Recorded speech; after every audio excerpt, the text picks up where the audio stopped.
Minutes.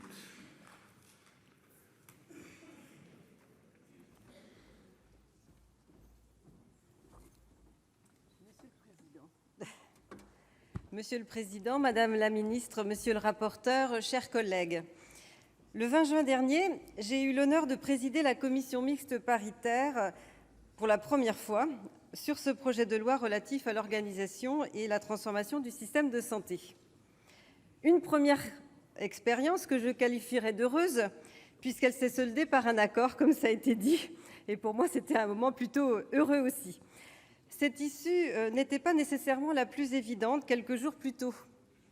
L'un des principaux points de blocage portait sur l'article 2, et plus précisément sur l'obligation introduite par le Sénat pour les futurs médecins généralistes de faire leur dernière année de 3e cycle en autonomie dans des zones sous-dotées. La commission mixte paritaire a convenu de ramener la durée à un semestre en autonomie supervisée. Les députés et les sénateurs ont ici fait preuve d'un sens des responsabilités qui honore le Parlement. Alors oui, certains regretteront que leurs amendements n'intègrent pas le texte final. J'en connais parmi vous d'ailleurs très précisément. Des compromis ont dû être concédés. J'ai moi-même renoncé à certains de mes amendements pour qu'en définitive ce texte soit soutenu par le plus grand nombre, ce qui facilitera, je le pense, son appropriation sur les territoires. Car notre responsabilité de demain est la suivante: s'emparer de l'ensemble des outils mis à disposition par ce projet de loi et de ceux déjà existants pour apporter des réponses concrètes à nos concitoyens. Il n'est pas question de reproduire la même organisation des soins de la Bretagne à la région Occitanie, mais de donner à l'ensemble des acteurs des territoires les moyens organisationnels et techniques.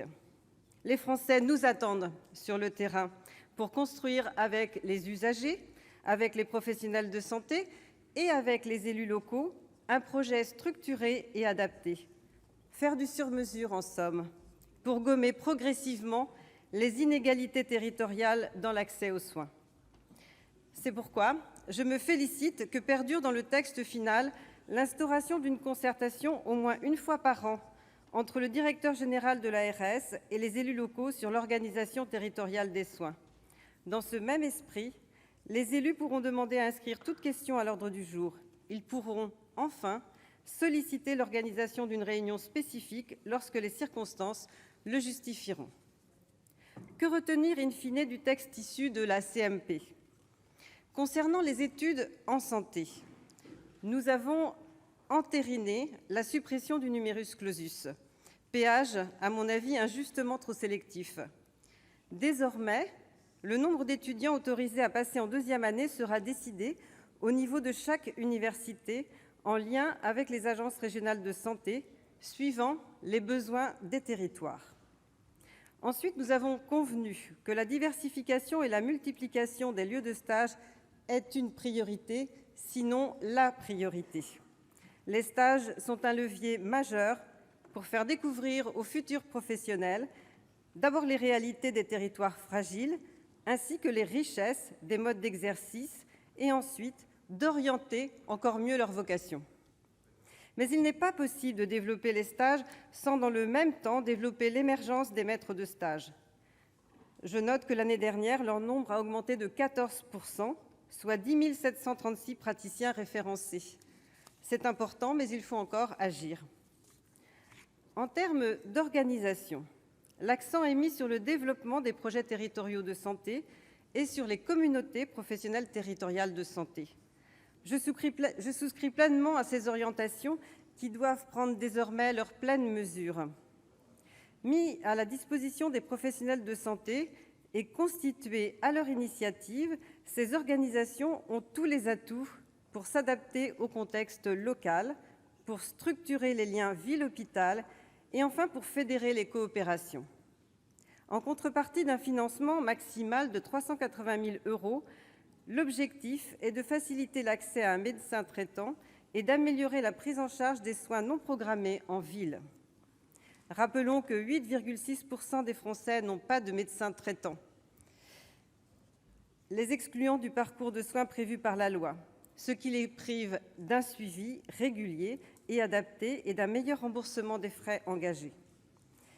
En complément du projet territorial, j'avais proposé que les médecins puissent être désignés conjointement médecins traitants dès lors qu'ils participent à une même communauté professionnelle territoriale de santé. La CMP a jugé cette mesure prématurée.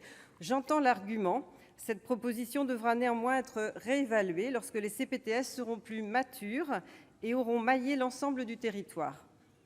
Ces dernières décennies, nos dirigeants ont fortement manqué d'anticipation sur les besoins en santé des Français.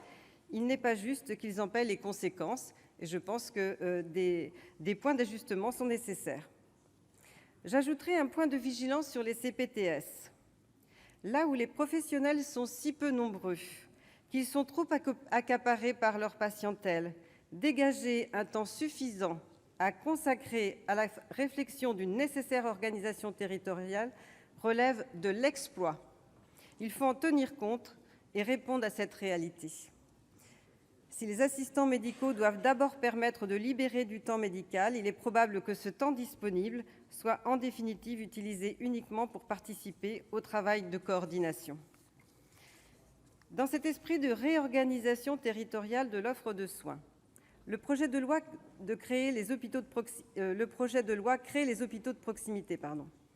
Ils assureront le premier niveau de la gradation des soins hospitaliers, médecine, gériatrie, réadaptation, entre autres. Ils n'auront cependant ni activité d'obstétrique ni chirurgie, sauf dérogation. Mais la presse se fait régulièrement l'écho d'accouchements inopinés hors établissement suite à la fermeture de la maternité. Madame la ministre, vous devez apporter une réponse forte à cette angoisse des jeunes et futurs parents avec le PAC maternité qui devrait être intégré au PLFSS pour 2020. Pourriez-vous envisager d'y travailler en amont avec quelques parlementaires et éventuellement avec le groupe Contact National que vous avez mis en place ? Car je crois que les élus ont fortement des attentes sur ce point. Enfin, je tiens à attirer votre attention sur 2 points, et certains ont été d'ailleurs rappelés par mes collègues. D'une part, le fait que malgré votre volonté d'apurer la situation des praticiens à diplôme hors Union européenne, celle-ci ne sera pas réglée pour un certain nombre d'entre eux, créant de facto une injustice ou, du moins, un sentiment d'injustice qui ne peut être oublié. D'autre part, je note la désaffection significative des étudiants pour les métiers d'aide-soignant, d'infirmier et d'autres métiers du soin et de l'accompagnement des personnes âgées et handicapées. Question de représentation, question de rémunération. Les écoles ont actuellement beaucoup de mal à atteindre leurs objectifs. J'ai pu le constater en Côte d'Or la semaine dernière. Quelques ajustements du dispositif Parcoursup seraient sans doute nécessaires. Pour conclure, je suis convaincue de la nécessité du dialogue et de l'accompagnement. Il convient de communiquer au plus près du terrain pour fédérer tous les acteurs et favoriser le partage des responsabilités pour imprimer une véritable dynamique. Car le chantier de la réorganisation de notre système de santé passera davantage par le terrain que par la loi. Donc, votons définitivement ce projet de loi et surtout, mobilisons-nous sur le terrain. Merci, chers collègues. Madame la ministre, Monsieur le Président, mes chers collègues, j'ai le plaisir de saluer la présence dans la tribune d'honneur d'une délégation de députés du Parlement irakien, conduite par Madame Ala Talabani, présidente du groupe d'amitié Irak-France. La délégation est accueillie par le groupe d'amitié France-Irak, présidé par notre collègue Bernard Cazeau, pour une visite consacrée au rôle de la France dans la reconstruction de l'Irak. La délégation participera à un déjeuner de travail avec le groupe d'amitié, ainsi qu'à un petit déjeuner économique avec l'Agence française de développement, la Direction générale du Trésor et plusieurs entreprises françaises qui souhaitent développer leur présence en Irak. Elle sera également auditionnée par le groupe de liaison, de réflexion, de vigilance et de solidarité avec les chrétiens, les minorités au Moyen-Orient et les Kurdes, présidé par notre collègue Bruno Retailleau. Cette visite s'inscrit dans le cadre d'une intensification des relations interparlementaires avec la perspective de la prochaine visite à l'automne du président du Parlement irakien, Mohamed Al-Boussi. La France s'est tenue aux côtés de l'Irak au sein de la coalition internationale contre Daesh. Elle entend également le soutenir dans le processus de reconstruction politique et économique pour lequel le Parlement, clé de voûte des institutions irakiennes, est appelé à jouer un rôle central. Le Sénat sera attentif à toutes les sollicitations formulées par nos partenaires irakiens, contribuant au renforcement des parlementarismes, garantie d'une participation inclusive de l'ensemble des citoyens à la vie politique. Mes chers collègues, permettez-moi en votre nom à tous de souhaiter à nos homologues du Parlement irakien la bienvenue au Sénat français ainsi qu'un fructueux séjour.